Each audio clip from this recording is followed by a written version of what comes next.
This is Jocko Podcast number 5 with Echo Charles and me, Jocko Willink. Good evening, Echo Charles. Good evening. Welcome to podcast number 5. Thank Here you. we are. Here we are, number 5. Thank you, everyone, for joining us. So, tonight, I got asked on Twitter, hey, could you talk about coaching some people? And that kind of prompted me to think about something that I have pulled out in the past when I'm teaching some leadership classes. And what this is 2 counseling notes that I wrote for sessions when I was trying to help a couple of SEAL leaders improve themselves and get better.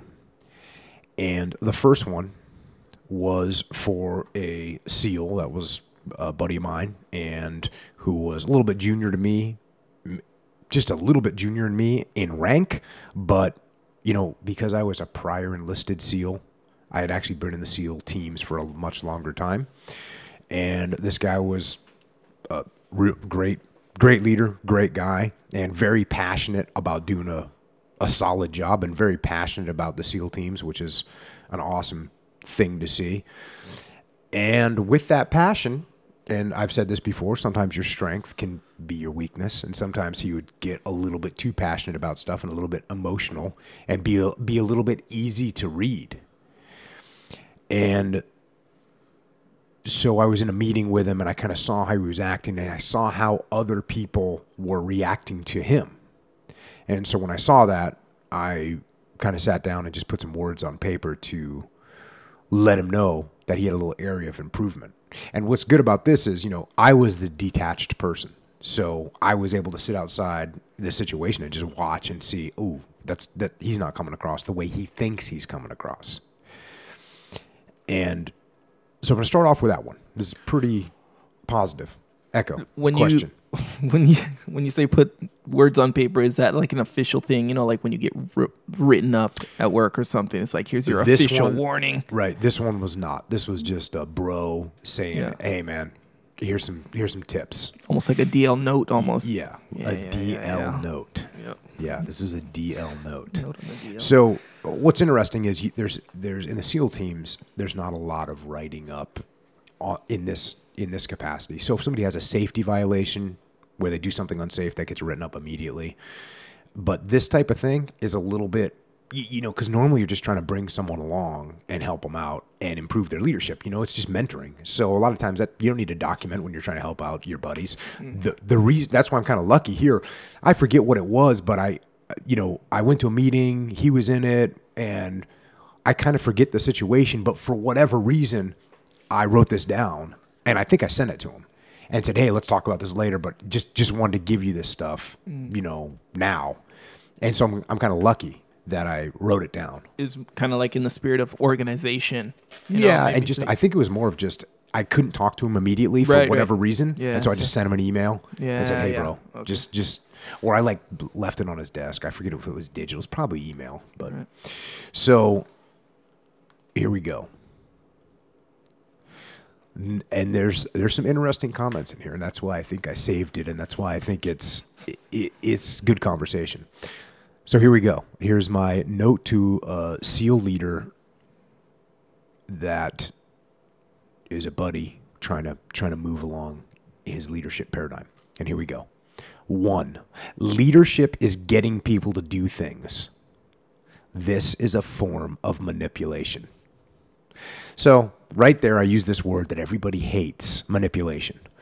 And people often replace that word with influence. And I do it too. You know, I say, oh, you want to use your influence. But what you're really saying is you want to manipulate people. But it's very negative. And the way I break that down, the way I separate that from something negative and something positive is if I'm trying to manipulate you in a negative way. That means I want you to do something that's going to benefit me and it's going to hurt you. To me, that's manipulation and that's negative. But if you're trying to influence someone, you're trying to lead them, you're still manipulating them, but you're trying to get something that's going to be positive for them and positive for the team. So as far as I'm concerned, when you're influencing someone, you're really manipulating them for a positive outcome. So, but that being said, I think people need to recognize that. And that's why I use that word, because everyone knows what manipulation is. You're trying to get someone to do something. Right. And that's what leadership is. If you think about it, you're trying to get someone to do something. But I use that word so it's very clear what you're trying to do. Right. Leadership is nothing more than getting people to do what you want, both up and down the chain of command. So not just the people below you, want the people above you to do what you want them to do. More importantly, getting them to want to do what you want them to do is the best form of leadership and the highest form of manipulation. So this is a situation where you don't even want, you want the person just to want to do what you're getting them to do. Right. So now I go on. Every time we open our mouths to speak to another person, our goal is to get them to do what we want them to do. Otherwise, why the hell are we talking? So everything you say, the tone of your voice, the words you choose, the inflection on those words, and body language and facial expression are all tools to be used to make progress in getting your way. Or tools that you misuse and isolate yourself and move away from your goals. So again, I wanted to make sure that this guy knew that every little facial expression, everything that he said and how he said it, all those things have an impact, because people forget that. You don't realize how important your words are, and how important your facial expressions are, and how important your tone is, and how that impacts people. You are always in negotiation. Everything you say and do and the manner in which you say and do it has an impact on future outcomes. Pretty simple. Now, this is when I say this to people, they go, ooh. So here it is. The best way to win is when the other person doesn't know you won, and if possible, might not even know there was a fight. If your ego requires the constant food of victory, you can never win in this manner. So, just to restate that, the best way to win in a competition of getting something to happen or getting someone to do something, the best way to win is when they don't even know that you won, and even better than that is that they don't even know that there was a game. They don't even know that they're doing this for a reason other than by their own free will. Right. That's what they think. That's what you want them to think. And again, this is manipulation. And I'm sorry about that. The thing is that you're manipulating for positive outcomes. You're not manipulating for your own benefit. You're not manipulating to make something bad happen to that person. You're influencing them so that they do a better job, so that the team does better, so that the mission gets accomplished. Now I go on. Creating adversarial or antagonistic relationships never helps you reach end goals. This is slightly related to the old keep your friends close and enemies closer. People that outright oppose me will never help me and will usually maneuver to hurt my cause. This is never good. At least a neutral relationship seldom results in someone actively sabotaging my efforts.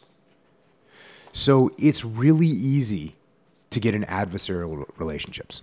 And that was one of my little go-to words that I used to use when talking to my subordinate leadership. What? Adversarial relationships. You know, I'd say, hey, you're starting to get into an adversarial relationship with this person. Right. And then where's that going to go? And I would say, it's never going to be good. They're never going to go out of their way to help you. In fact, when you're an adversary of somebody, they go out of their way to sabotage you and hurt you. And that's just never going to be helpful. So then I go on to say, your history reveals that you are good at getting into adversarial situations. You should work to control that impulse. It will never help you attain your goals. And That's, you're laughing because that's a very blunt statement, right? That's a very blunt statement. Your history reveals that you are good at getting into adversarial situations. You're good at it, though. Like, that's a skill almost. Yeah. You're real good at it. And you can see this is a pretty blunt, pretty blunt writing here. And the reason is because I had a relationship with this guy. He was open to hear what I had to say, and so it wasn't like I was just being a jerk and I was going to put him on the defensive. And he knew that, I was always, looking out for his best interests, and I knew he would look out for mine as well. So we had a very good relationship. Going on, don't burn bridges, period. Nothing is ever gained by this. The future is never known, and I always do what I can to keep lines of communication open, bridges intact, and reinforced if possible. So why burn bridges? So seldom in life should you burn a bridge. And a lot of times people think because I'm a SEAL and I'm aggressive that I'm like this kind of burn bridges type of person, right? And it's just not true, because it's not an effective way to go through life. Now, I go on to make a note about that. I don't like to say never, but when dealing with human relationships, which are inherently complex and unpredictable, I believe that you should never follow courses of action that cannot be undone, reversed, or manipulated in the future. Of course, now I'm talking about, people on the same team. I'm not talking about, going to war, and there you obviously do things in war that are completely unreversible because you're destroying and killing people and they're never coming back. So this is different. This is in a team situation where you're trying to work together and you're in a leadership role. Going on. Believe in what you're saying, but accept that you might be wrong. I believe in what I'm saying, and if I don't believe it, I study and question it until it makes sense. Or I change what I am saying until I do believe it. That's a little hard to understand, that last piece. So what I'm saying is you've got to believe in what you're saying. You have to believe in what you're saying. And if you don't believe it, then you've got to either question whatever it is that you're being told to believe, or that you should believe, or that you're supposed to believe. You've got to question that until you understand it. And then once you understand it, then you have belief in it. And I'm not going to go into crazy detail on that, because in our book that Leif and I wrote, there's a chapter and it's called Believe, and it explains exactly what I'm talking about when it comes to making sure that you believe in what you're saying.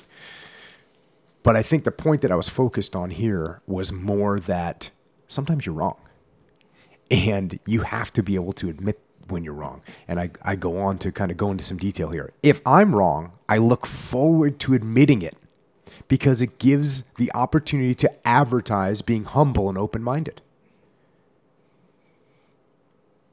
That's interesting. And people miss that opportunity all the time. When they're wrong, they either put their foot down and deny it, or they don't take advantage of the fact that that when they're wrong, they say, "Oh, you know what, Echo? Man, I'm definitely wrong here. I think you had a much better idea. I'm stepping back and you run with it." That's a great sign. It makes people respect you and go, "Oh yeah, that's cool. This guy's humble enough to admit when he's wrong." They like that. So that's actually a form of manipulation in its own right, because I want you to think that I'm humble. And I am humble, but I want to make sure that you see that. Right. I go on to tell this individual, you are not good at being wrong or taking criticism. This is a weakness of yours, so recognize, fool. And again, you can see here, that's where the kind of the relationship that I had with him comes out. Oh, right. You really put that. Yeah, no, that's real. This is real. And this is written, I would say, maybe 8 years ago, something like that. So it's pretty old. Thank God for computers, because we have,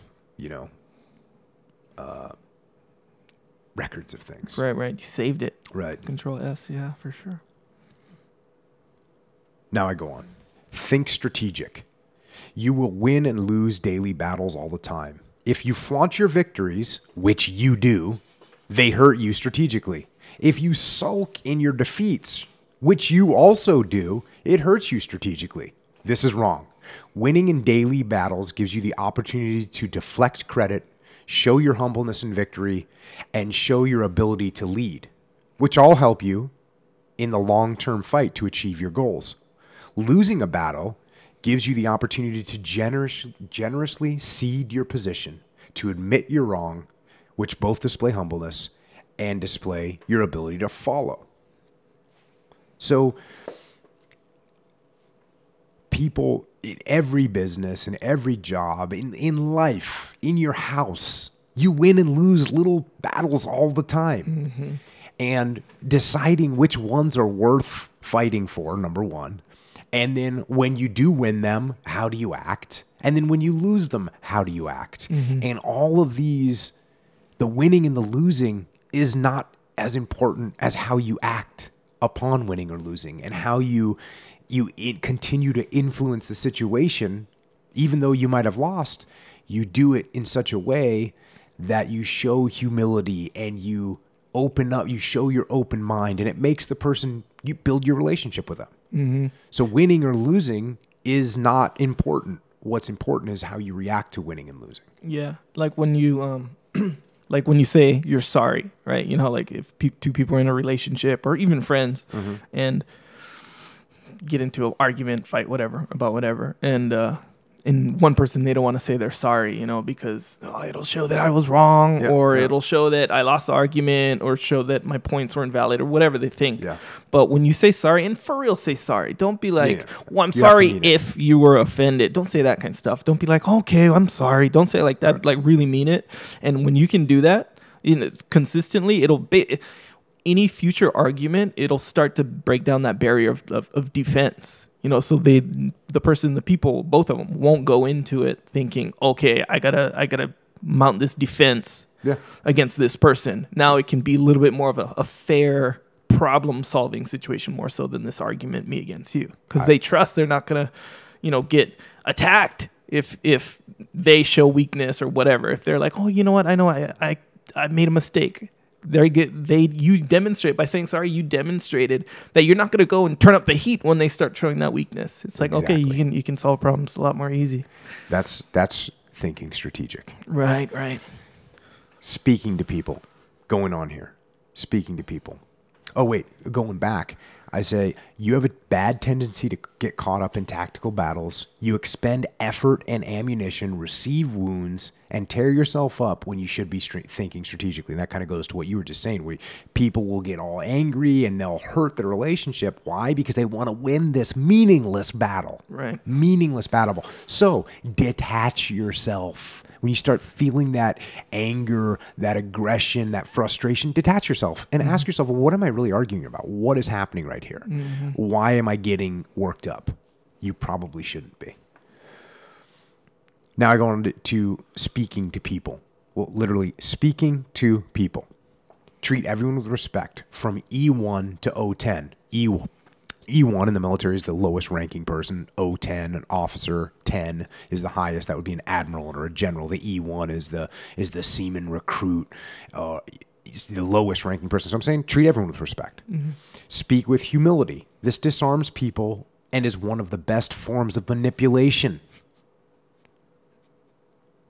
And again, if everyone is put off by that term, manipulation, which I know it is a very derogatory term. Mm-hmm. But you have to get over that, because you have to understand what I'm trying to say. I'm trying to make sure that people understand that when you're in a leadership position, there's nicer ways of saying it, but what you're trying to do is get people to do what you want them to do. That's what leadership is. And that's also what manipulation is. Mm-hmm.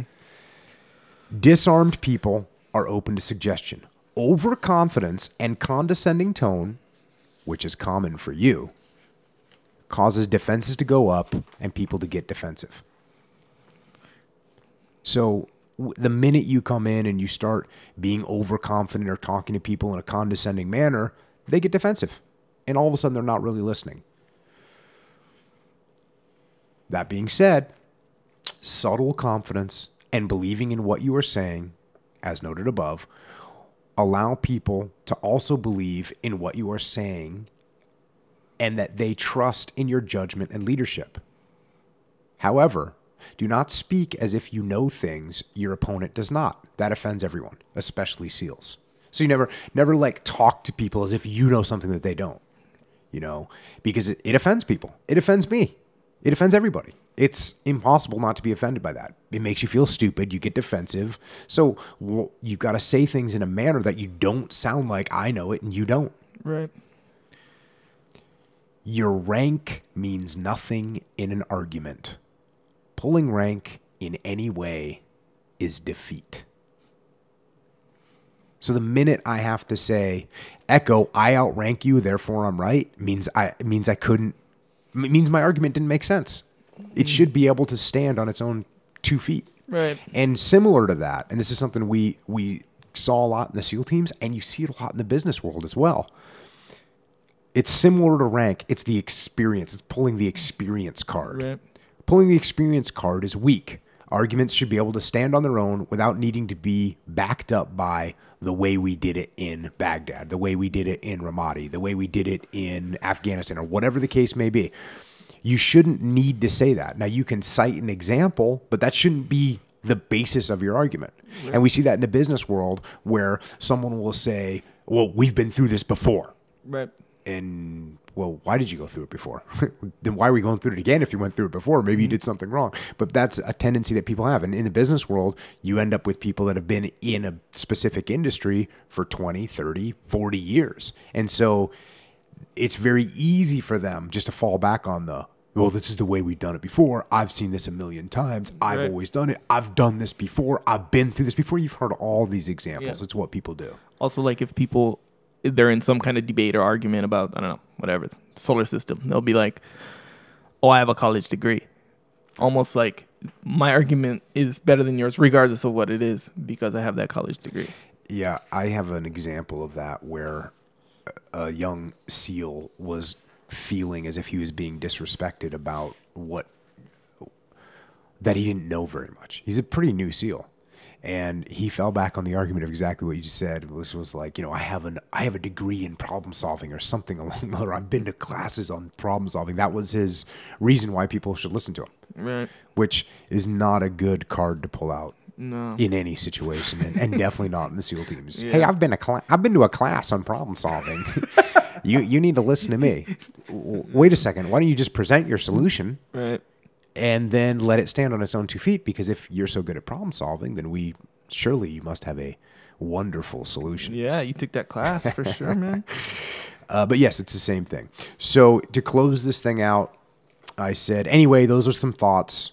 I thought about this today after we had that conversation. I left thinking about my principles of management leadership off the battlefield in administrative situations. These are the same principles I used in combat, building relationships and leading, and I also use them in administrative leadership situations, and as you know, I've been successful in that environment as well. You're a great leader. Just make some adjustments to your game, and you'll be even better. And that's it. That's how I closed it out to this guy who was, got this note from me and hit me back and said, hey, man, thanks. That's good stuff, and I'll take action, and definitely improved his game with it. Now, that's a pretty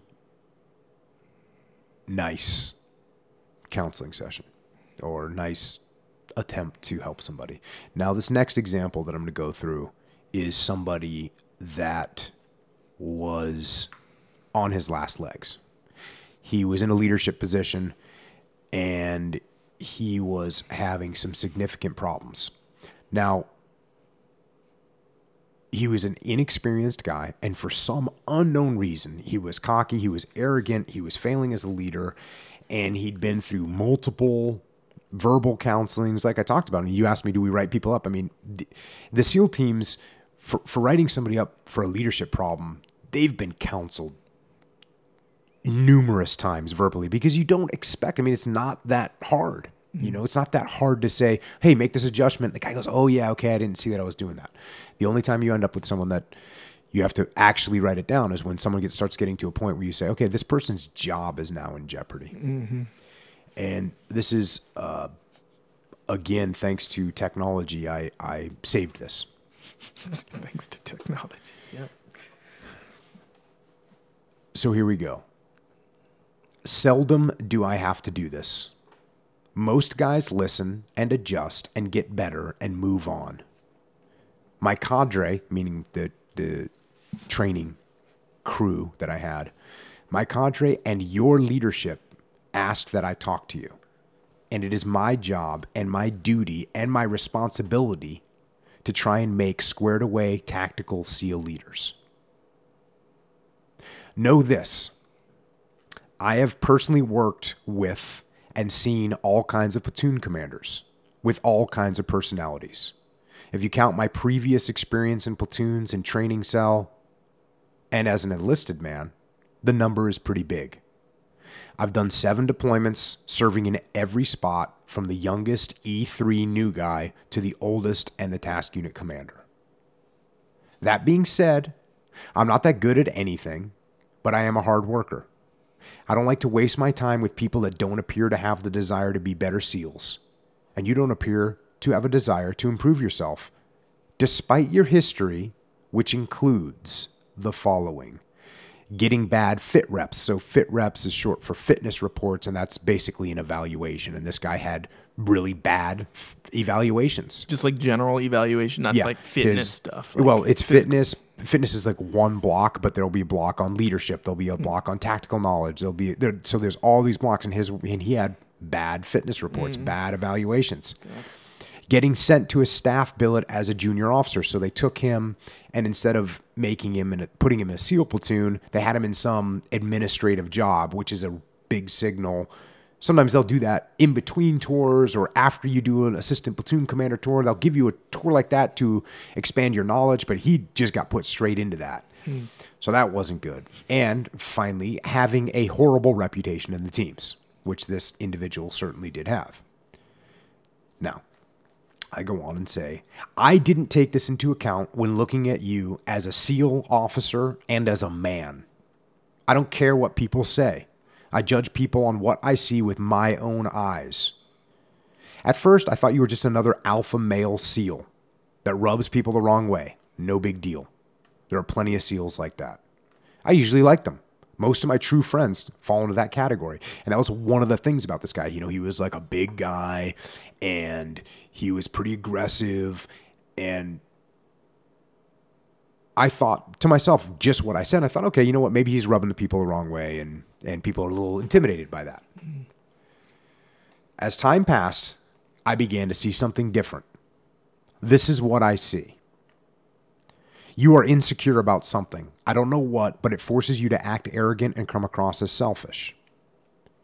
Your performance as a tactical leader varies between below average and average, with some visible spikes of increased potential. You are almost incapable of communicating with other people respectfully. So those top 3 right there, for whatever reason, and I never figured out what made this individual so insecure. I don't know if I have no idea. I don't know what happened to him. But it's okay.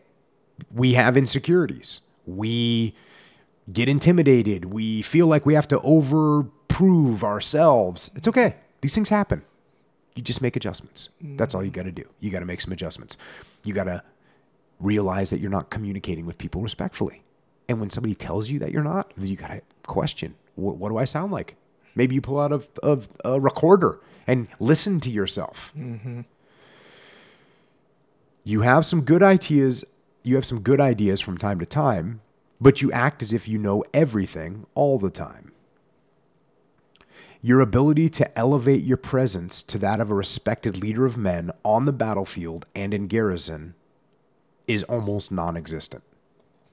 And I don't know if at this time I was really using the term like detach that much, but that's what I was trying to get across to him, is that he wasn't able to elevate his presence. He wasn't able to come across like a leader. He was right there mentally with the rest of the platoon. going on. You cannot mask your emotions, and you don't understand the ramifications of that shortfall. So these are the little things, the little eye roll, the heavy sigh, the crossed arms. I mean, just all these little things that it was like an open book when you'd see this guy. You knew exactly what he was thinking. And he had no idea that it was so obvious to everybody else. Myself, all the rest of my instructor staff, his leadership, everyone was thinking the same thing. And in his mind, he was good to go. He was a stone-faced poker player. Yeah, and it kind of gets worse when you can't mask your emotions, but your emotions are reflective of your insecurity, which you mentioned is one of the first things. So it's like this double whammy. It's one thing if you can't mask your emotions, but you're pretty humble in general, and you're a nice guy or whatever, you're a go with kind of guy. Yeah, and the emotions that you're not masking are something positive. Right. That's At great. least some positive or a lot of positive, maybe some negative, but hey, look, no one's perfect kind of thing. But yeah, if it's just like insecurity oozing out of it's bad. And the insecurity was really what oozed out of him was, I know everything. You don't know. Look, Jocko, I know you've been in the teams for 18 years and you've done multiple deployments overseas. And even though I have done 0 deployments overseas, I know more than you. Dang. Yeah. Here we go on. And so now I start trying to make sure I cover all the bases with this guy. Sure. You do not have the understanding of human nature, team building, leadership, influence, manipulation, compromise, and the broad concepts of tactical, operational, and strategic leadership and management. Perhaps you don't have the intellect to understand these things. Because if you did, why are we sitting here right now talking about this? And by the way, the reason this is written down, I wrote it down and then brought him into my office, put it in front of him, and then read it to him. Because I wanted to be crystal clear. Right. And so that's why this is written in that perspective. That I'm saying, why are we sitting here talking about it right now? Why am I not thinking, this might not be the most polished guy in the world, but he's a good guy and he'll get things done? Because you end up with plenty of SEALs that are they're just not that polished, or they're a little rough around the edges, or they can't brief well, or whatever. I mean, it's cool. There's all kinds of different guys in the SEAL teams. Yeah. And you just got to take what you get, and you strengthen your weaknesses a little bit. But this guy was just not getting there. For some reason, you believe that you are a victim, that people don't like you or have it out for you. And this was so weird. This guy had this attitude that everyone wanted to fire him, that everyone was against him, and he was in this, struggle on his own against the world. And it was just completely not true. Especially in the beginning. I mean, obviously it escalated to that, right? But that he brought it upon himself. But honestly, that's something I kind of pride myself in as a leader, in taking a blank slate when I meet somebody and saying, okay, cool. Hey, look, this guy's a bad reputation, whatever. I'm gonna see what I can do with him. Right. I want to make him better. Yeah. I kind of take pride in that and want to make people better. And so for him to think that I was out to get him, or this training cadre was out to get him, it was just not true. Just completely not true. This is not true, but it isolates you, hurts your ability to interact with people, and keeps you in a paranoid, guarded, and confrontational state. It's rough. Rough. Next, you don't understand the broad skills required to be a good SEAL leader, such as tact, team building, communications, and trust building. So it's interesting. None of this is about fire and maneuver. None of this is about taking down a building. None of this is about, how to plan and execute an assault. None of this is about that, because that stuff is relatively easy to do.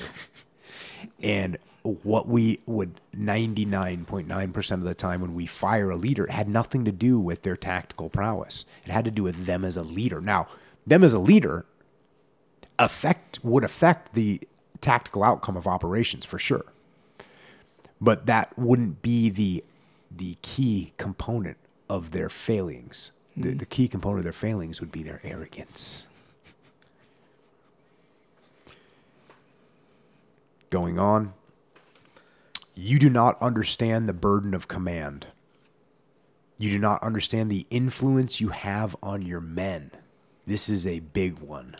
This is one of those ones that I find this with CEOs. I find this with mid-level managers. I find this with everyone where they don't understand their influence on their people. They understand when they say something off the cuff that everybody listens and they think they mean it and it has real impact on people. They don't understand when they show up late. Now being late is okay. When they go home early, going home early is okay. Those are the little things, examples of little things that people don't understand the influence that they have on their troops. Going on. You do not understand the gift you have been honored with to lead men in combat against our nation's sworn enemies. My concern is how you will act overseas when lives are at stake. I cannot allow you to go forward with these shortfalls.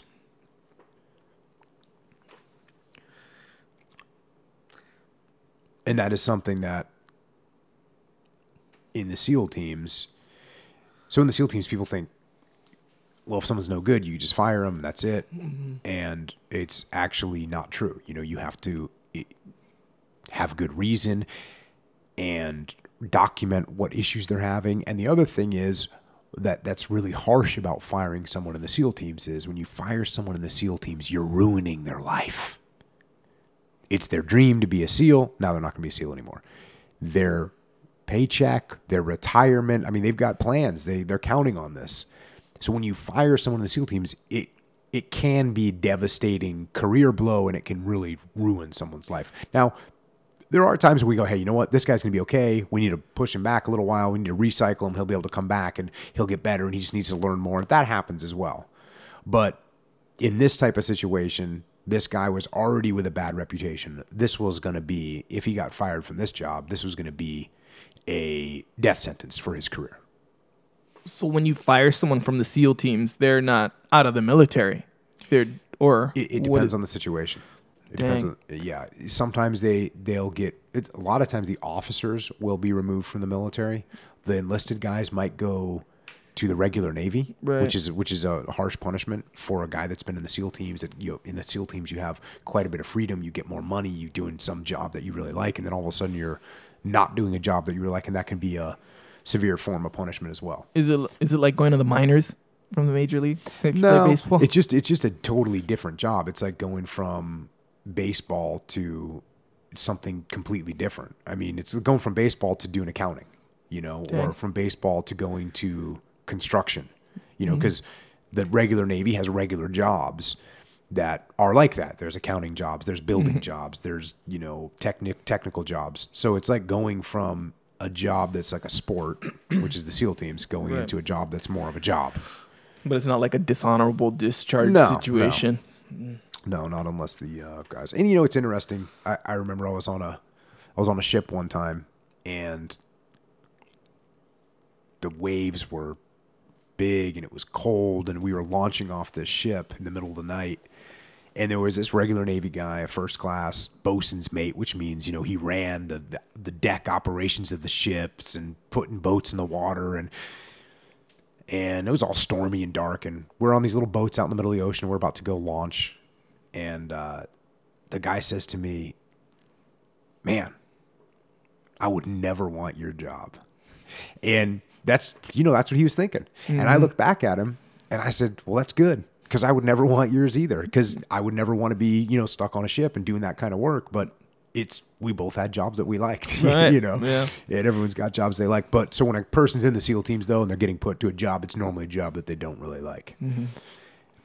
And what my point in all that is that it is difficult to ruin someone's career. And it is a heavy burden when you have to do this to somebody.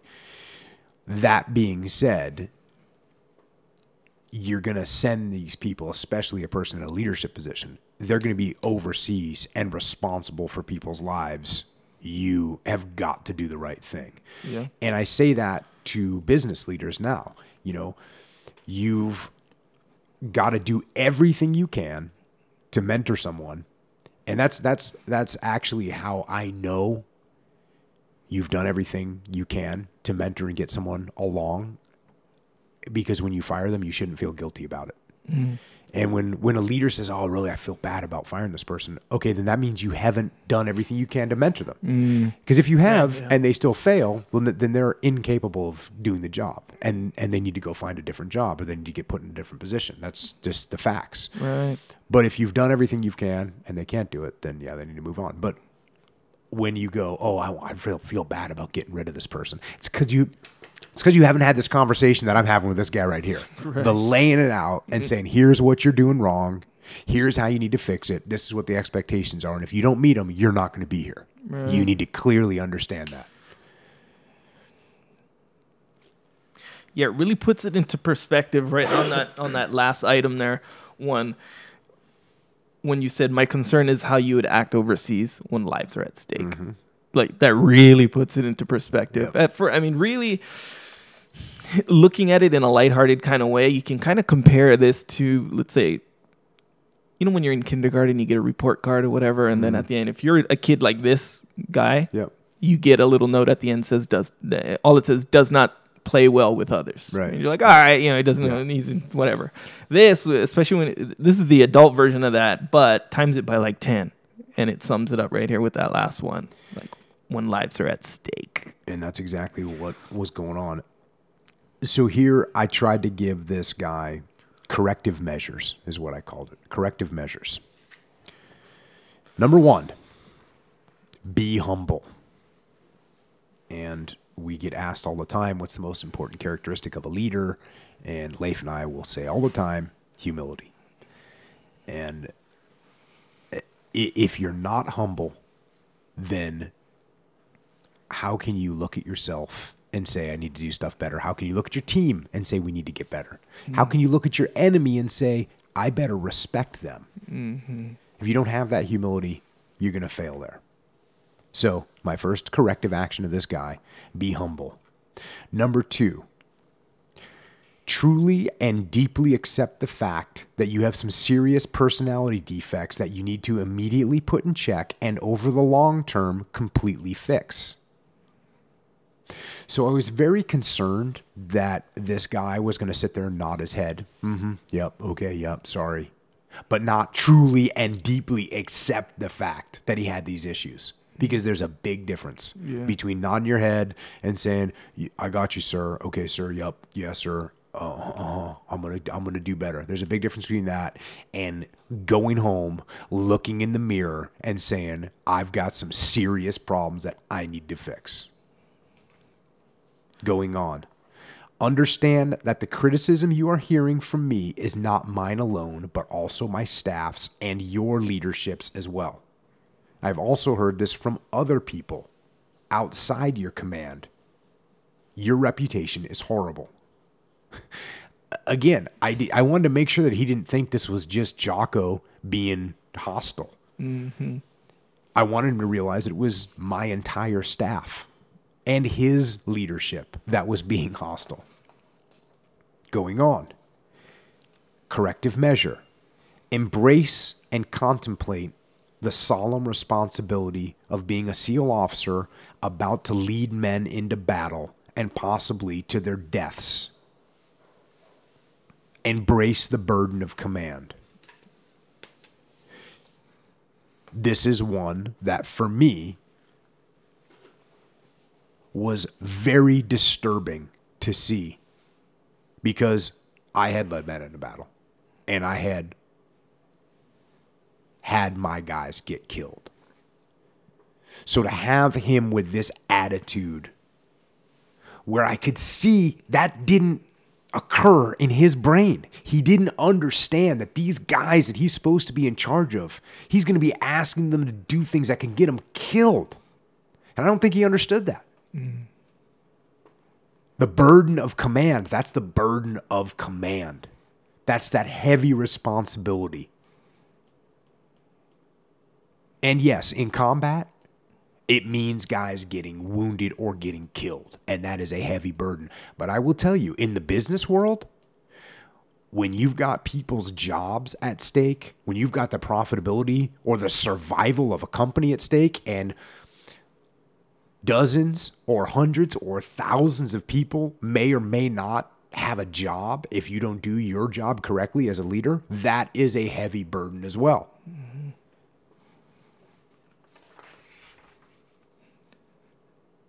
Going on. Be the best at everything you do. In doing that, 1, put everyone else before yourself.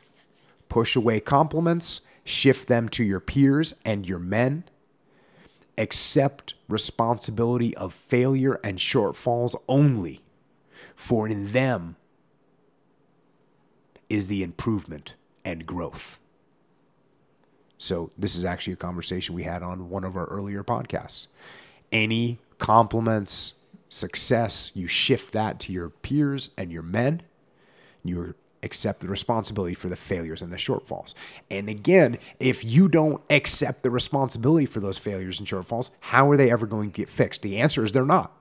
I'm never going to change anything, if it's all Echo's fault. I did everything right. It's all Echo's fault. Yeah. Truly listen and try to understand what people tell you by first understanding that your personal compass is wrong, truly and completely wrong, for what is right and wrong, for what a good SEAL and a bad one is, for what makes an exceptional leader and a horrible one. You must correct this compass so that it may guide you in the right direction.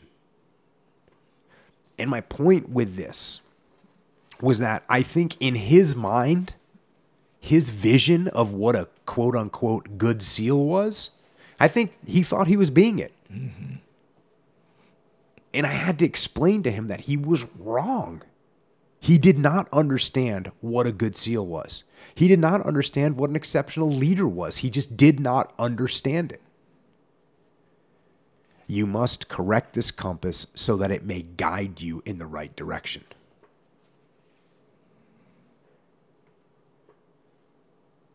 The final corrective measure, lose your ego. This guy, despite having a treacherous record and a horrible reputation, despite that, for some unknown reason that I cannot fathom, he had a big ego. He thought he was a great SEAL. He thought because he was a big dude and could shoot well, he was a talented athlete as well. But he thought that that made him a good SEAL. And it didn't. It just gave him a big ego. So, now I tell him, these are tall tasks, but you control them all. And that's true. If you look at every one of those things, be humble. Yes, he controls that. Accept the fact that he needs some serious work. Yes, he controls that. Understand that the criticism is coming from a bunch of people, not just me. Yes, that's under his control. Embrace and contemplate the solemn responsibility of being a SEAL officer about to lead men into battle and possibly to their deaths. Yes, he controls that ability. Be the best at everything you do. Yes, that's under his control. So all these things, lose your ego. These are all things that he had control over.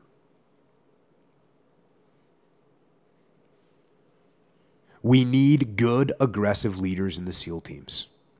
We don't need the person that I outlined above. And the reason I pointed that out is because I think in this guy's mind, he was an aggressive guy. And he was a good leader in his mind. But I wanted him to know that, yes, we do need aggressive leaders in the SEAL team, but we don't need this guy. We don't need the guy that I'm just talking about. It's in your hands. Good luck. Then I asked him, do you have any questions or comments for me? Which he did not. I asked him, are you sure? He was sure. I asked him if he understood, and he nodded his head. And again, the reason I'm reading these is because these are my actual notes. And then I said, do you believe I am right? Or do you just think I don't, or do you think I just don't get it and that you actually know what's up? And he, of course, said, no, I understand. And even as he was saying those words, I was not convinced. And this gentleman did not make it in his leadership role, and he ended up getting fired. When he said that he understands, was he all salty? Like, yeah, I understand, man. No, I mean he was not openly disrespectful. And maybe somewhere in his brain he was trying to understand and trying to listen and trying to believe. But it wasn't there. Mm-hmm. So in going through this, and I think one of the reasons why I wanted to do this on the podcast was a lot of times leadership is about awareness. And I use this example all the time in the movie Terminator. It says, you know, in the year 2016, the machines became aware. And I used to get to see that with SEAL leaders. Like they become aware of being in a leadership position. And so that's one form of awareness. And I think a lot of times you don't recognize, if you're not aware of something, you can't recognize what the problem is. Mm-hmm. And so going through this, all these issues that this guy had, people that are listening to this podcast, you don't have all these issues. It's impossible. You wouldn't even like to listen to this podcast because this is a podcast where we're all kind of sitting here picking ourselves apart and seeing what we could do better and trying to learn. And people with this type of attitude that this guy had, they don't even enjoy this because they think they know everything. Yep. You're not even talking to them. I'm not even talking to them. Yep. But everybody, myself included, I still go through this and I go, I'm doing that a little bit right there. I'm falling into that trap. Yeah. I'm getting a little bit arrogant on this thing. Mm-hmm. I'm doing this wrong. I'm letting my emotions out too much. And again, I'm not telling people to be robots, but you can't be an emotional disaster or emotional show for your people. So that awareness and thinking about it. And the other thing, this is the other reason why I wanted to use this particular note is because I think it's as direct of a note I could write someone. Maybe I could do it better now. I don't know. But at the time, to go face to face with someone and kind of call them out, this is about as stern as I could do it. And this is the standard that we need to hold ourselves to. That sternness, that what am I doing wrong and how do I be honest with myself and be my own worst critic, which is a big cliche, but yeah, be your own worst critic. Mm-hmm. Look at yourself, and you can't be your own worst critic if you don't detach from the situation. If you're inside your own head, you can't even critique yourself. Mm-hmm. So you got to get out of that brain.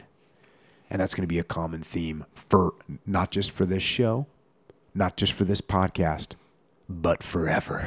Because it's one of those things that's really helped me and I think has helped the people that I've worked with when they overcome that. So there's some counseling for everybody, myself included. So now we're getting to the internet questions. So again, if you're listening to this podcast and you're wondering where these questions come from, they come from a couple different places on the internet. Facebook. I actually get most of them from Twitter. If you want to see what's happening on Twitter with me, it's at Jocko Willink. If you want to see what's happening on Twitter with Echo, it's at Echo Charles. And if you want to see what's happening on there, and also if you want to submit questions, then for me, Twitter's the place to do it, because I can jump on there. That means you have to be disciplined and keep your questions short. And I just drag those questions out of there and put them into the well of questions. And with that, and some of them I answer, right there on the spot. And some of them I go, ooh, that's a good topic. So with that in mind, and I'll tell you, this is still from the well of questions, where most of these I don't have the name of the person, because I'm still on the well of questions of the first time I asked, and I got hundreds of questions. So I'm still going through those. And here we go. What drove you to become an English major in college? This is something I surprisingly get asked a lot, and I guess it shouldn't be that surprising, because if you don't know my story with college, I was actually already in the SEAL teams. I had spent 10 years in the SEAL teams. When I finally got sent to college, I had to get a college degree in order to continue my career as a SEAL officer. And when I went to college, it was not even a question that I was going to be an English major. So why is that? Well, luckily, I had spent enough time in the SEAL teams to realize that the most important skill from an officer perspective that could differentiate and make you do a better job of something you can, we talk about leadership all the time, and the different points, and humility and discipline, all those things that make you a good leader. That's great, but those aren't things that you learn in college. Right. So which skill could I learn in college that will actually make me do a better job as a SEAL leader? And I knew before I even showed up there exactly what that was going to be, and that was English. Why? Well, English to me was the study of the English language. The English language is the methodology that we American humans use to communicate with each other. And as a leader, it is critical that you have a good control and a good grip on this medium that you're going to use to communicate what your vision is, what your ideas are, what your strategies are, what the orders are. You have to be able to do that in clear and concise language. And I knew that English would provide me with that. You also have to be able to understand what you are being told to do, or what the orders are, or what the mission is, or things like rules of engagement. So rules of engagement is a legal document written by lawyers, and you have to read it and understand it. And I found that this was very, very useful. This was probably, and again, looking back, because I guess I could have gotten a degree in history, and I could have really drilled down on the military, and that would have been helpful as well. But the practical application of English in that job was very important. And I will tell you that in anyone that's going to end up in a leadership position, the command of the English language is a very important thing. And when I started to get into Shakespeare, and Shakespeare, I know there's at least half the audience just went, oh God, what is he talking about? Shakespeare. The thing about Shakespeare is, and this is what I had to learn in college, when you first see Shakespeare, you think, oh, I don't understand this. This is a bunch of gobbledygook. This doesn't sound like English. I don't understand it. You're not supposed to understand it. And people don't pick up a Shakespeare play and just understand it. You have to study what the words mean. The guy made up words. He just made them up. So how could you know what it means? You're lying if you say you know what it means. He made it up. He used archaic words or words back then that weren't archaic, but they're archaic now, and people do not use them anymore. So how could you know what they mean? You don't. You have to look them up and figure out what they mean. And that was very good for me to take a bunch of Shakespeare and have to look at this writing and figure out what it all means, because I realized that when 3 years later or 4 years later, when I got a rules of engagement that was written by a lawyer and there was words in there I didn't understand, I didn't just go, oh God, I don't understand this, and throw it away. No, I said, okay, there's a word I don't understand. I just need to look it up, figure out what it means, make sense of it. And that's what that's what studying Shakespeare specifically did for me. And, at some point we're going to get into some Shakespeare right here. And there's some very, very powerful things that Shakespeare wrote, which are unmatched in language, in my opinion. So that's down the road, probably not too far, but that is why I studied English in college. How do you deal with delayed onset muscle soreness or stiffness from weight training? And how does it affect your jiu-jitsu? The jiu-jitsu questions. Awesome. So obviously I work out. I work out pretty much every day. I work out. That means I lift weights. I do calisthenics. I do sprints. I do some kind of physical conditioning every single day. And that means that, yes, I am always at least somewhat sore and tired when I show up to train the jiu-jitsu, which I usually do in the evenings. So for me, jiu-jitsu always makes me feel better. You're basically getting a very gnarly full body massage when you train jiu-jitsu. You're getting a very aggressive and involuntary full body massage, and you're getting stretched in different directions. So whenever, if I did some exercise that made me sore, if I did deadlifts and I'm feeling sore, tight in my back, and I go do jiu-jitsu, by the time it's done, I don't feel that soreness anymore. So just like a massage or a stretch, I think it loosens you up, and it's pretty normal for me. I also like to train sore and tired because it just makes training a little bit harder and makes you more ready. And all that being said, when I do heavy squats or high repetition squats or any squats where I kind of push the envelope, yeah, my legs are really sore and it sucks to get on the mat, and I do it anyways. And also training while your muscles are sore, when you're tired, it helps your technique, right? So you're not, especially as a bigger guy, yeah, having strength and weight at the same time is an advantage. It can be used as a weapon, but can get in the way of your technique. It can get in the way of the technique, and it can get in the way of your progression. Progression, yes, for sure.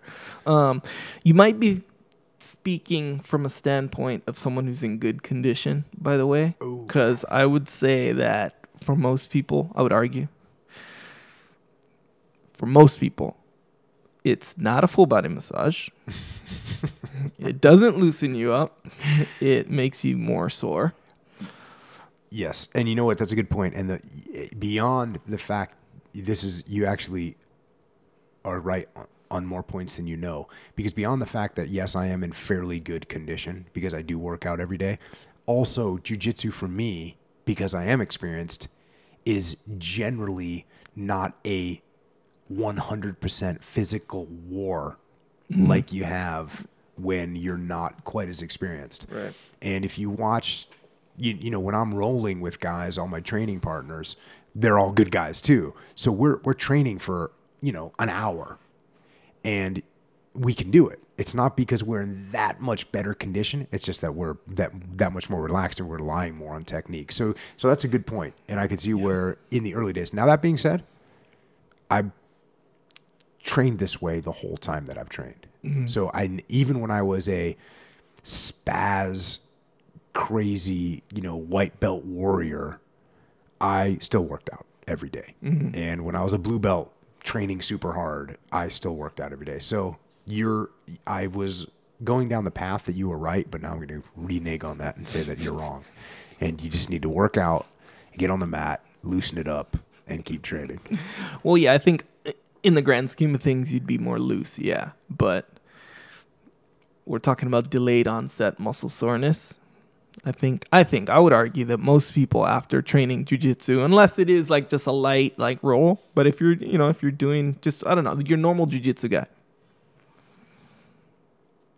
let's say he does 4 rounds, 6 minutes, 1 minute in between. Mm-hmm. He's going to get more delayed onset muscle soreness the next day from the jiu-jitsu. I don't think so. I think so. I don't think so. This is a issue that will not be solved on the Jocko podcast. I would say try it. Try it. That's what I'm saying. I think so, because I've been trying it for years and years. So we're going to go ahead. That's another thing is every time you show up to do jiu-jitsu, it's not a competition day, you know? And not that you don't have rolls and good rolls and you go hard, but there is a difference between like, oh, I'm going to let this guy pass my guard, or I'm going to hang on with every little piece of might. And what is this look you're giving me right now? I agree with you, but it still doesn't change my argument that even if you're rolling that way, I think that you have to roll pretty light to not get any delayed onset muscle. Okay, here's one more soreness. story, and this is where you might be right. This is a funny story. So, like I just talked about when I went to college. So when I went to college at the University of San Diego, I was still in the military, but my job was to go to college, which meant that for somebody that was used to working 18 hours a day as a SEAL, all of a sudden I didn't have 18 hours a day to work. So I trained a lot. And one of the things I noticed one day, for whatever reason I think I had one of my kids was born, and I had final exams, or just some perfect storm of events. And I didn't train jiu-jitsu for 3 days. And on the fourth day, I got up out of bed and I felt all like young, and I wasn't sore. And I was, dang, I feel great. What is this? And what it was that I hadn't trained. And at that time, this is when Dean Lister and I were training like madmen, and he was constantly competing. I was competing, and we would train for 2 to 4 hours a day of just psycho rolling. But again, even when we were doing psycho rolling like that, it wasn't competition day, but it definitely made me sore. Yeah. And so you do get some soreness. You're correct. You're correct. I think I'm just used to being in a continued state of soreness. Yeah, that's what it is. So when you're like, oh yeah, I didn't roll for 3 days on that, that fourth day, you woke up and you're like, dang, I feel young. What is this? That's called rest. You rested and you recovered. And it happens. I mean, I travel now, and there'll be days when I don't get to train. But okay, so this question is I don't know if it's an addition to the other question, but it's phrased like this. Also, I'd like to hear more about your writing process. Tough times, what worked well, creative breakthroughs, etc. I don't think these were related. I think this is just pulled out. So, oh, right, okay. Creative breakthroughs. Yeah.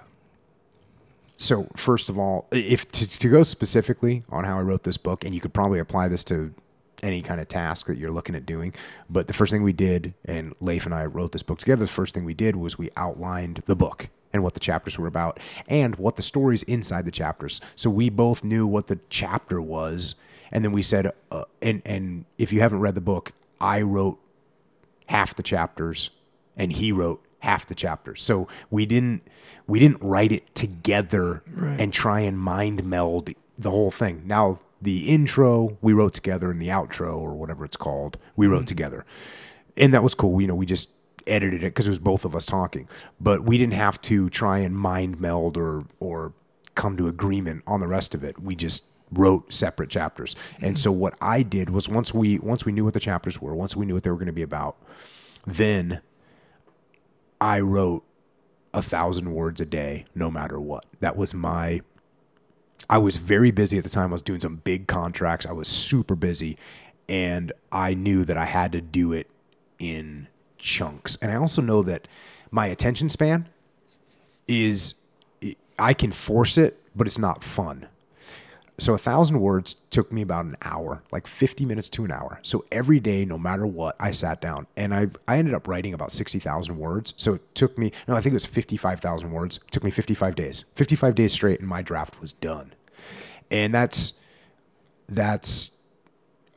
there's a couple good advantages to it. Number one, when you write every day, if you skip 2 days and then you go back, guess what? You've got to go back and reread what you wrote because you don't remember it. Right. Whereas if you just go back into it I could just pick up where I left off. Boom, I could start writing again. An hour later, I'm done. Don't have to waste any time. Don't have to go back and reread. I know what my train of thought was. That's the important thing. Momentum. Yeah. So that was important. And sometimes I didn't feel like writing, of course, but I just wrote anyways. And sometimes it would come out not that great, but it doesn't matter. You got 1,000 words that you can hone and you can adjust and you can turn it into something good. And also, it just takes away, every excuse is gone. There's no excuse. There's zero excuse. There's only you do what you're supposed to do. Right. That's the only thing. Not don't know what to think. I lost my train of thought. I have writer's block or whatever. I'm too tired. No, it's like one answer for all these problems, and that is right. So you got writer's block? Good, right. You got I'm too tired. I had a long day? Good, right. Oh, I'm stuck and I don't know where to take this story? Good, right. That's the only. It's just one answer solved every problems. And that's kind of the same thing with everything, with going to the gym. You know what? I'm tired. Good. Go work out. I'm sore. Good. Go work out. I'm super busy right now. Good. Go work out. And you could do this. You could apply this to any sort of, with training jiu-jitsu. I don't know if I'm not feeling like my A game tonight. Good. Go train when you're weak. Right. Good. Go train when you're mentally not there. Because it doesn't matter. What is it? Is it the World Championships today? And even if it is the World Championships, you got to go fight anyways because it's the World Championships. So Right. Get on the mat and train. Yeah, and you could look at these when you say that applies to everything. Like you don't feel like it or whatever. A lot of times creative block. And I'm just realizing right when you said that this is the first time I'm kind of understanding this and realizing that, okay, when you have a creative block, that's almost like, in my experience, it's a good reason to not do creative stuff because creativity comes from a real, like, you have to feel it, you have to want to do it. It's like a creative thing, right? Inspirato. Yeah. And you cannot manufacture Inspirato, to quote Tenacious D. Okay. Yeah. You can't, manufacture it or whatever. Inspirato. So, it's different than going to the gym. So are you saying, though, if you get creative block, and for those of you that don't know, Echo he writes and produces and films and directs videos of all kinds. So you're saying when you can't think of what to write, you just stop. Yes. We have a quitter in our midst. In a way, though. What I'm saying is, and that's okay. I mean, we all have different techniques. My technique is not better than your technique. Your technique may work sometimes. It may be work 100% for you. I'm talking about my technique. And my technique was like, okay, I've got writer's block. I don't know where to go with this. I'm going to write anyways. Right. And what you're saying is when that happens to you, you say, you know what? I'm just going to walk away from it right now and come back to it later. And that's okay. I say until right now, though. I just realized it when you said, okay, if you don't feel like writing or good, do it anyway. Because I guess I never really thought past that. Because when you say, yeah, you'll just have more stuff to hone into. Okay, if later on when you do hit inspiration, which now you have more material to draw inspiration from, it's going to come clear like, okay, that thing that I wrote or, put in when I wasn't inspired, okay, that's got to go. But you can learn so much from what you put down there. Why doesn't that work? Or, dang, that was pretty good when I was feeling bored or when I was feeling whatever. That's pretty good. I'm going to use that, So you're going to get way more results potentially than you would if you simply don't do anything. And what if the inspiration doesn't come back? Yeah. Which it fucking doesn't a lot of the time. Then it's too late. So good lesson learned right there. Thanks. That is a good one. So next question from Jennifer. This one good. We got an author there one that has a name. Nice, Jennifer. Jennifer says, I'm really struggling with focus lately. I'd love for you to cover it on the podcast. Focus. Cover that. Do we get asked this a lot about focus? I don't know if we got asked specifically. Specifically about focus. But this is one of those things, and this is I'm starting to realize a underlying theme with a lot of what people are asking me, and that is, I think people have a vision or a thought that I've got some answer that is like, oh, you lack focus? Follow steps 1, 2, and 3. And I've talked about this with leadership, and that I've got some easy button solution for these situations. Mm-hmm. And this got me thinking about my kids and one of my daughters who, when she was, I don't know how old you are when you're supposed to learn the times tables, but she was that age, and she got really disappointed because she didn't know her times tables. And she would actually, you're young. I forget the grade, but it's like maybe second, third grade. Yeah. Second, third grade. Mm-hmm. So she's supposed to know her times tables. She doesn't know them. And she starts getting this negative attitude of, I'm stupid. Mm-hmm. I'm dumb. Other kids know them. I don't know them.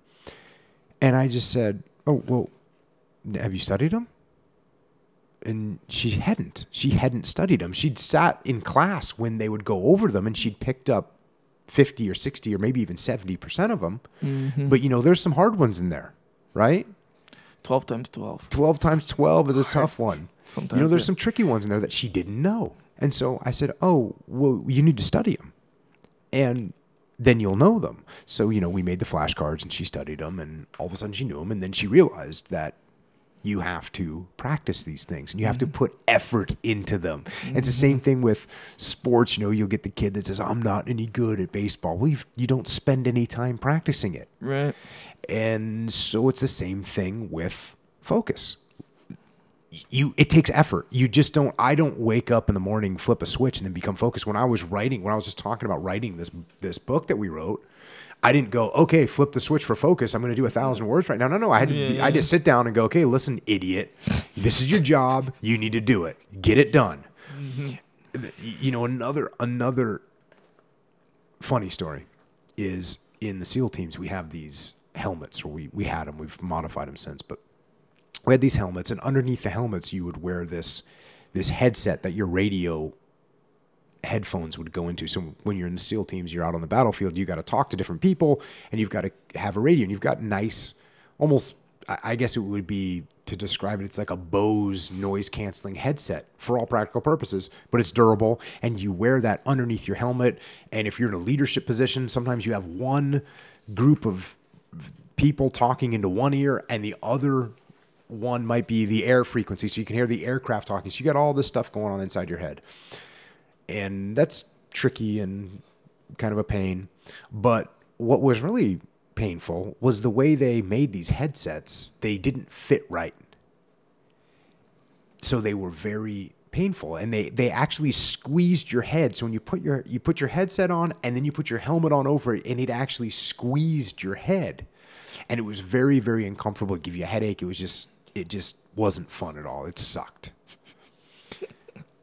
So we were out on this training mission, and this is when I was a task unit commander, and it was a long one. It was, 14 hours.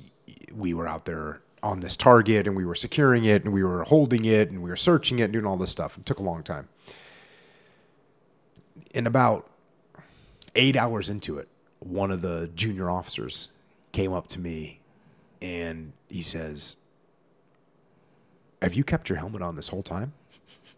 And I said, yes. And he said, doesn't it hurt a lot? And I said, yes. and that was it. There was just pain to be experienced, and I just sucked it up, and eventually we figured out how to cure it. But the point is that, does it take some pain to focus? Yes, it is not easy. It takes will, and it takes mental effort to make it happen. And it's there we get into kind of the things, I think I talked about this last week, but shut off the music, set a goal for what you're trying to get done, and then put a time limit on it. That I used to race myself when I was writing those words. I'd race and see how fast I could get them done, and then go. And that's your focus. Your focus is something that you control and you can make happen. So get focused. And practice focusing. Practice focusing. Yeah, because you kind of, at first glance, or the first thought isn't that you practice focusing. You focus on practicing, or you focus on writing, or you focus on, and if you can't focus, like, dang, that sucks. But if you practice focusing, then you can focus on your writing, and you can focus on and also, everybody knows the deadlines make you more focused. When something's due, so put a deadline on yourself and make it real somehow. Right, kind of like if someone texts you, say, hey, I'll be over in 10 minutes. You can clean your house pretty quick in that 10 minutes. That's you true. know what I mean? That's true. It's But give yourself 3 hours to clean. It's going to take 3 hours. It'll probably take 3 hours. Yes. Leif and I say when people would to plan for an operation, how long does it take to plan for an operation? We always say a half an hour longer than you have. That's how long it takes. So just get on it, start planning it, and go forward. So diet. What do you eat? And any thoughts on using superfood, amaranth to increase fuel, nutrition? Amaranth. Do you know what amaranth is? No. I didn't know what it was either. I had to look it up. You looked it up. I looked it up. Yeah, I'm no stranger to looking things up. No what stranger is it? at all. Fruit? It's some kind of a grain, grain. So what do I eat? In short, I guess you would classify me as a paleo type person. I eat steak. I eat chicken. I eat pork. I actually, for whatever reason, don't like the taste of fish and seafood that much, or eggs, which is really unfortunate. Really? Yeah, I know. It's really bizarre. I ate a lot of hamburgers growing up, and I kind of didn't eat a lot of seafood growing up, so I just am not a big fan. But I eat a lot of steak, chicken, pork. I eat some kind of salad, just about every day. I love Caesar salad, so I eat a lot of that. Spinach salad. I put a lot of olive oil on it, kind of bathe it. This is Peter Attia, who's a really smart doctor and the president and CEO of something called NUSI, which is this nutrition science, which is the biggest organization to study nutrition. And he gave me a good thought, or the way he explained these salads. He looked at salads as a vehicle to eat fat by just putting a ton of olive oil, basically. So I've gotten into that lately and just really making these big salads with massive amounts of olive oil so I can get plenty of fat. So I'm definitely a fan of eating as much fat as possible. If you want to talk about why I do that, there's a book called Good Calories, Bad Calories by Gary Taubes, which is a fantastic book and gives a lot of background on it. Like I said, Peter Attia, who's just a brilliant guy who I've had a lot of great long conversations with because we've done some stuff together. And he's actually the person that introduced me to Tim Ferriss. I mentioned that on the first podcast, but It's funny. We'll go out for dinner and he wants to know about SEAL stuff, but I just want about nutrition stuff and his take on nutrition stuff, so that we have good conversations and good trade-offs. But he will, he explains a lot of stuff really well. And then another good thing, there's on the Tim Ferriss podcast, he did an interview with Dom D'Agostino, who's got a really good perspective, another doctor that's, a workout guy and understands nutrition very well. So that's where I have gotten to in my life. And I've got a long story, about nutrition, and maybe someday we can go into it. It's just the discovery, and it's just with everyone else. I mean, just the fact that I guess 25 years ago, everyone thought, well, not everyone, but most people thought fat was bad and carbs were good. That's not true. Actually, carbs are bad and fat is good. So it's been and I was lucky to have been around people that knew that early and taught the information to me. So that's in a nutshell. And if you want to get with the experts, then people like Gary Taubes, people like Peter Attia, people like Dom D'Agostino, they're the ones that can give you the science behind what I'm talking about, or what I've experienced as well. Nutrition. Nutrition is also one of those subjects that, people vehemently disagree with each other on. There was a while where I was banned by my wife from talking about nutrition with her friends. In the early days of me being completely pro-fat and pro-protein and really anti-carbohydrates, when no one really thought that, 10 years ago, and I would be giving all of her friends a hard time about what they were eating and what they were feeding their kids, and my wife eventually banned me because I was problematic in that situation. I could see that. Yeah. I mean, even just saying, carbs are bad. I mean, there's a lot to that, but to say carbs are bad, that's a controversial thing to say. Exactly. Yeah. And that's another thing. And I keep saying this, but I'm not here to convince anybody. And if you want to tell me that carbs are great, good for you. I hope you enjoy type 2 diabetes. Get after it. But but it's not like carbs give. See what you're doing right now? You're going to start a little argument right now. No, I'm not going to. Okay. But because the bottom line is, this is stuff that I have figured out. I've learned from people. I've used it myself, and I know what works for me. Mm-hmm. And if you don't want to believe that, I'm okay with that. I'm not here to save your life. I'm not here to change your mind, And it's the same thing, you've heard me say this about jiu-jitsu, where I used to be really, no, jiu-jitsu's better than this and jiu-jitsu's better than that. Now I'm like, no, actually there's first of all, there's other perspectives, but also that are correct. And jiu-jitsu, and I actually believe that jiu-jitsu, need to be well-rounded and all this other stuff. But the bottom line is I'm not here to convert people, but somebody asked what I ate and I told them. Right. And that's what technically I did. That is 100% true. That's what I did. And if you want to argue those points, don't argue with me.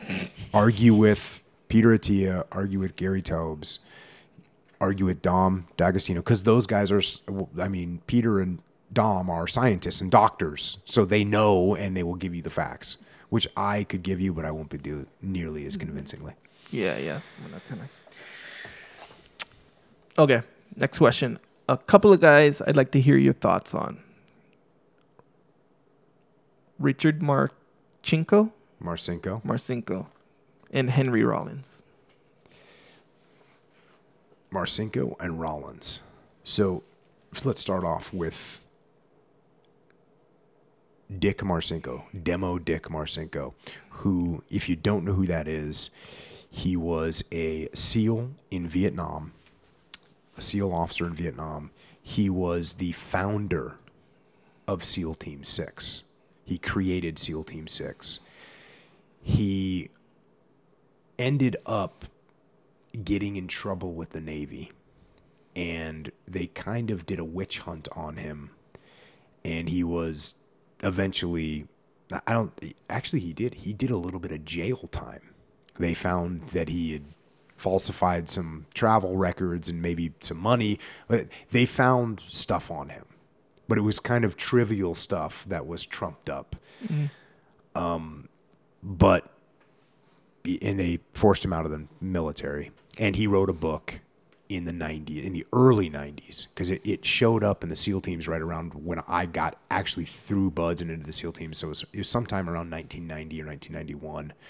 He wrote a book called Rogue Warrior, and it did amazingly well, sold a lot of copies, and it definitely broke the mold of this idea of the quiet professional, which was how I was most certainly raised in the SEAL teams. And it's something that I've obviously contradicted now, because wrote a book with Leif, have this podcast, I've been on TV. So I've definitely broke the paradigm of the quiet professional.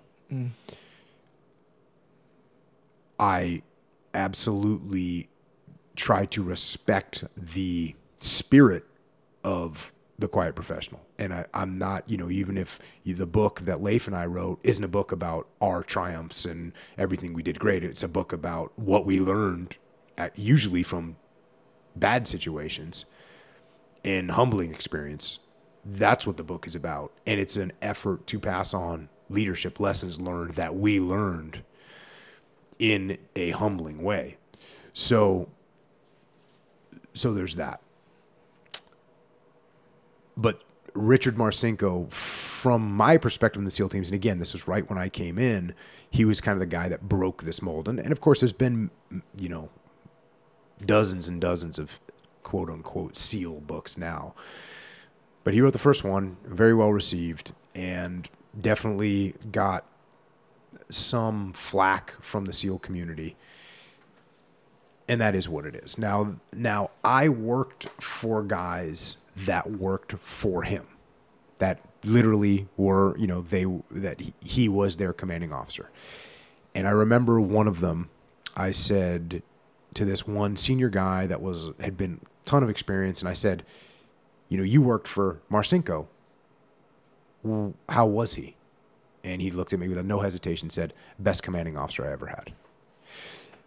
And I heard that everybody I ever asked just about told me that the only people that you'd hear anything different from would be senior officers.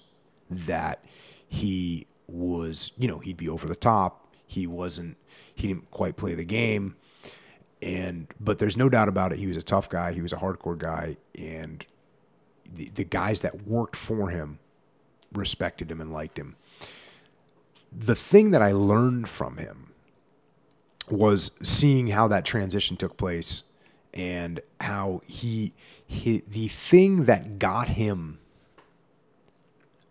to where he was, to get that responsibility of creating SEAL Team 6, which was this elite counterterrorist part of the Navy. Obviously he was trusted and he was liked and he was respected. And so I saw that he had gotten himself to that level, which is very cool.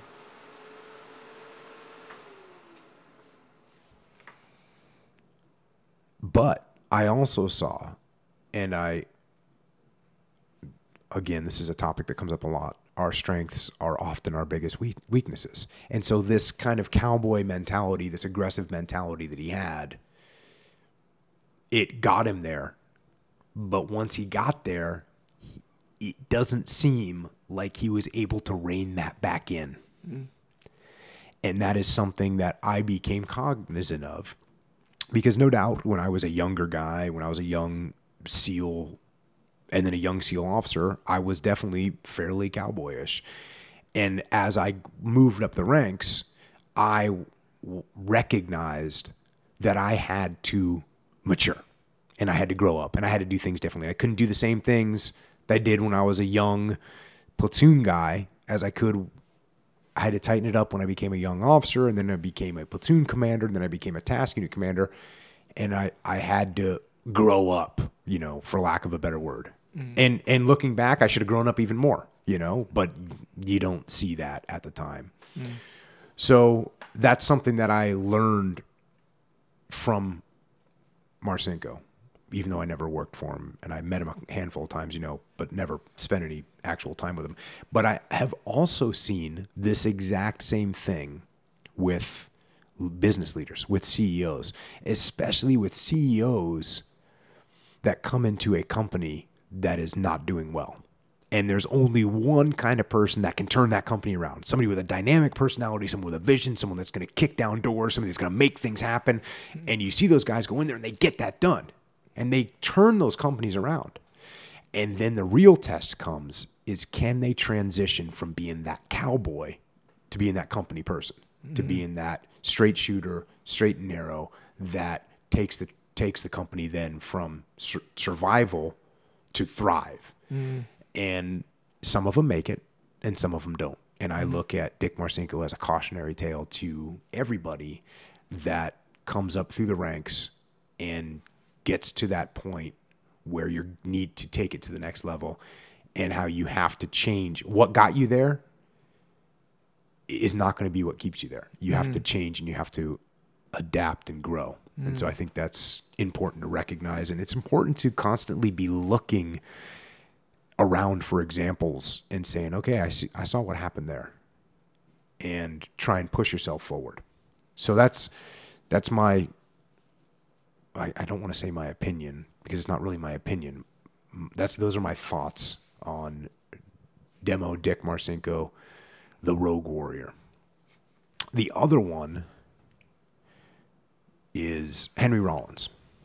And if you don't know who Henry Rollins is, he was a young kid from the D.C. area who grew up in the punk rock scene in D.C., went to a military academy, and eventually, even though he was kind of just a kid, at some point, a band called Black Flag, who was a incredible band led by a guitarist named Greg Ginn, they asked Rollins, who was just a fan who had jumped on the stage at some point and sang one of their songs. They said, hey, they had a falling out, or I forget what happened with their first singer, but the first singer wasn't singing anymore. They needed a new singer. They asked Rollins to try out. Rollins jumped on the opportunity and took that gig and ended up being the lead singer of the band Black Flag, who is a really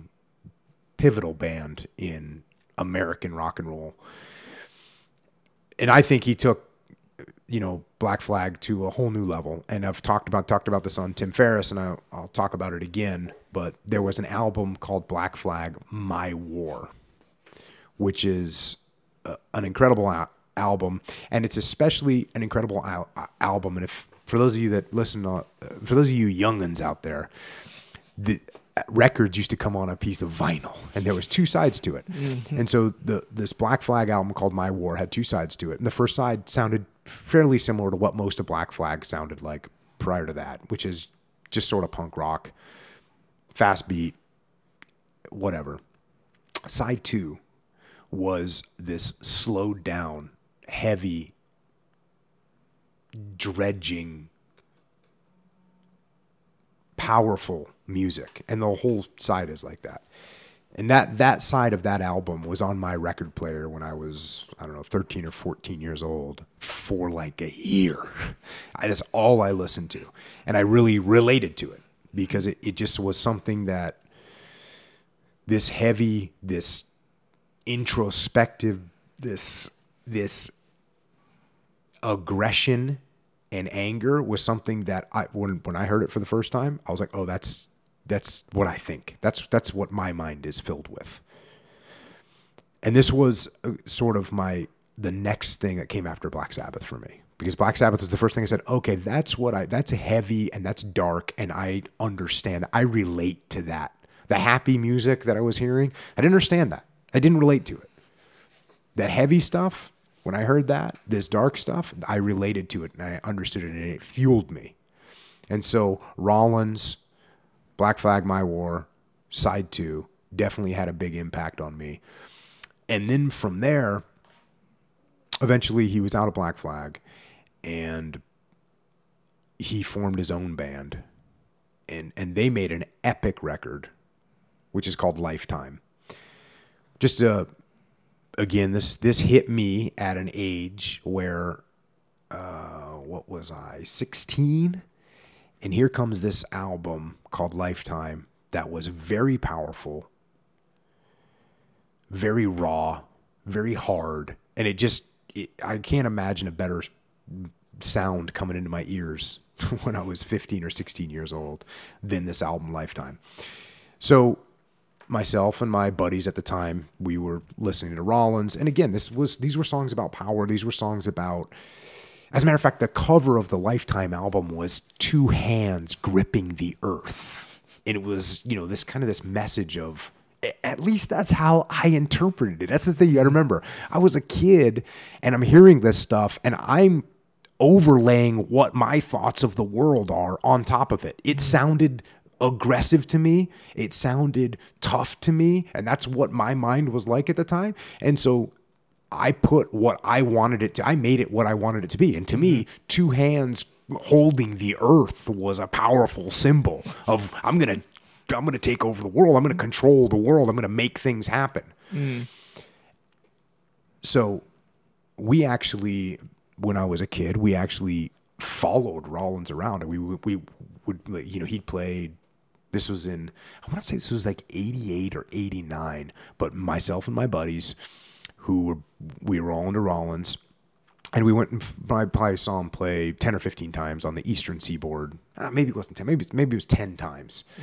And we, this is back in the day. This is, he's playing in clubs that are the size of your living room, and we'd help them unload their instruments, and we'd help them offload, and we'd hang out with them afterwards. And it was great. It was cool. And that was my experience. And I was definitely, I think that had a big impact on me. Another thing, I gotta mention this about that album Lifetime, in between the songs, if you look at vinyl records and there's a space in between the songs, mm-hmm. and there's like a standard, I don't know what, there's a standard of 2 millimeters, let's say. And when I first got that Lifetime record, the space in between the songs, you could see it was tiny. And that's because the one song would end and boom, the other song, after a moment of silence, boom, the next song would kick in. And that's what the album was like, this intense, just driving, getting after it. So we would go to those shows and we would just go completely nuts and get our insane mosh pit destruction on. So out of that, spawned this. And the other thing was cool is, Rollins was, we were not into drinking, we were not into drugs, and neither was Rollins. So he was this kind of, and we'd see Rollins doing push-ups before the shows, and we'd say, oh yeah, this guy's like us, I relate to this guy because I want to be strong, and I don't want to do drugs, and I'm staying clean, and he's staying clean, and so we had this good thing going. Mm. But again, this is my 15-year-old brain. Right. And so what happens? So I took all that to mean that's the way life is. For instance, Rollins has a big tattoo on his back that says search and destroy. Okay. I took that literally, okay, I need to search and destroy. How do you do that? Okay. What is the most hardcore thing? What is the most physical thing? How do you get control? How do you be aggressive in the nth degree? You know how you do it? You be a commando. And so those weird twisted interpretations of my mind said to me, okay, that means you need to be a commando. And that's what I did. That's how that's one of the, I would say one of those factors that led me onto the path that I'm here today. So went through SEAL training, and actually, interestingly, the first Lollapalooza tour, and we'd have to Google this and see when this was, but it was the first Lollapalooza, and Rollins was playing, and they played down in somewhere in San Diego. Lollapalooza came, and I went, and I didn't want to pay for it for whatever reason. So I went backstage, and I waited until I saw Rollins. And I saw Rollins, and I said, hey, Rollins. And he said, hey. And you could see he kind of recognized me. I mean, he recognized me. Went over, said hi. And I said, hey, can you get me into the show? And I got a couple buddies with me. And he said, it'd be easier to get you into Fort Knox.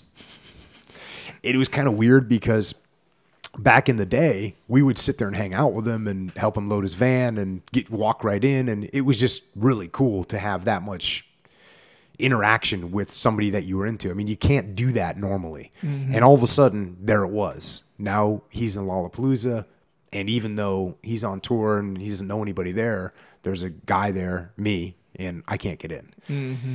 So it was, it was cool.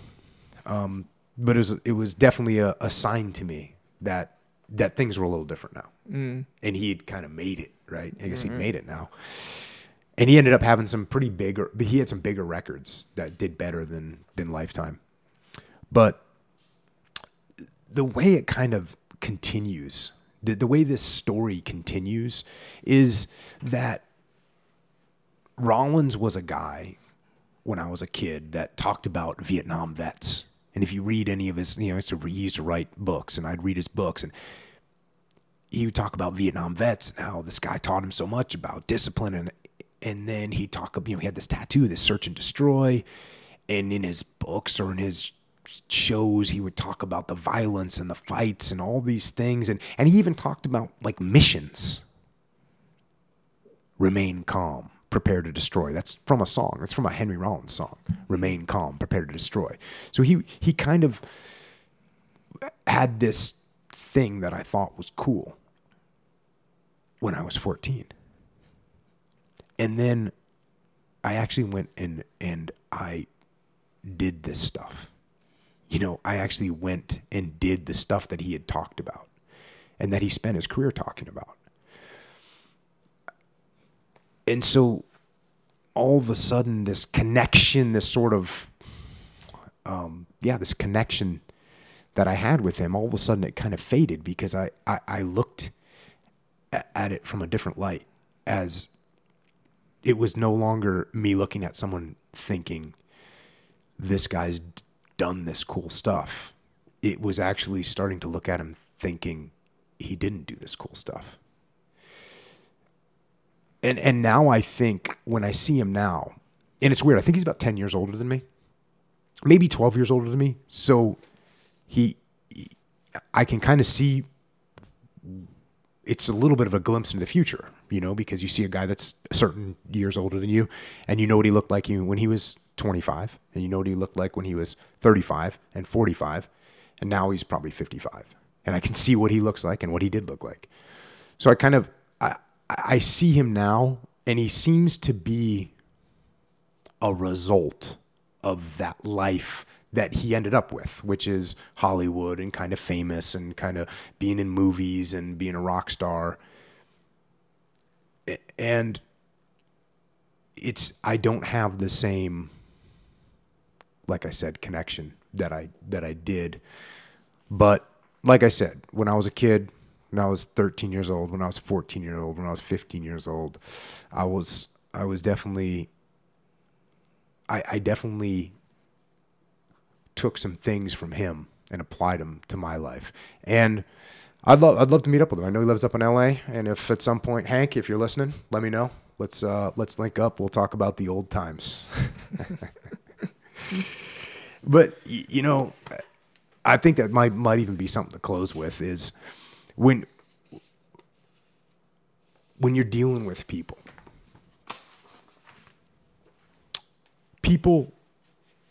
are not who you want them to be.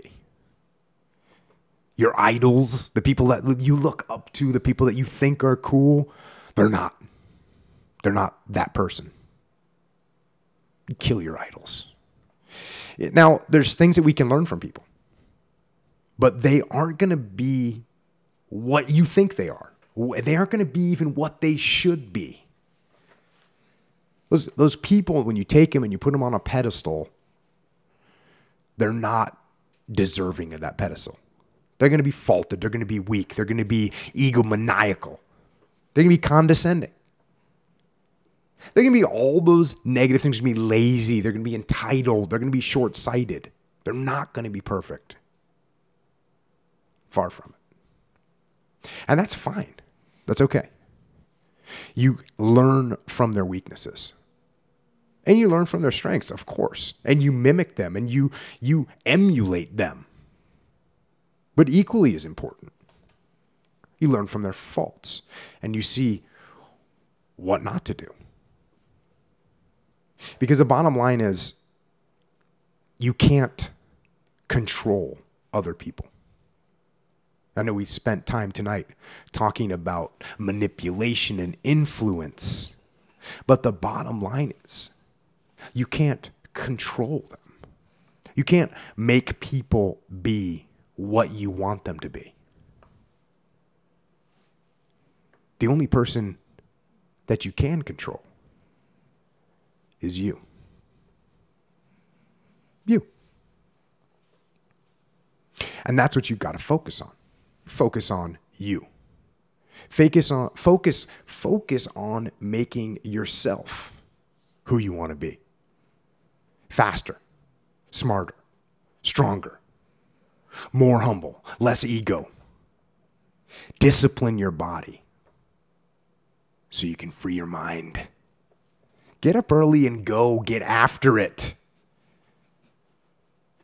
And be that person that you want to be. And that's not easy. And not everyone can do it. And I'm not here to tell everybody that everybody can do it. But it can happen. And it does happen. Through one small decision at a time. And every one of those decisions important in building you.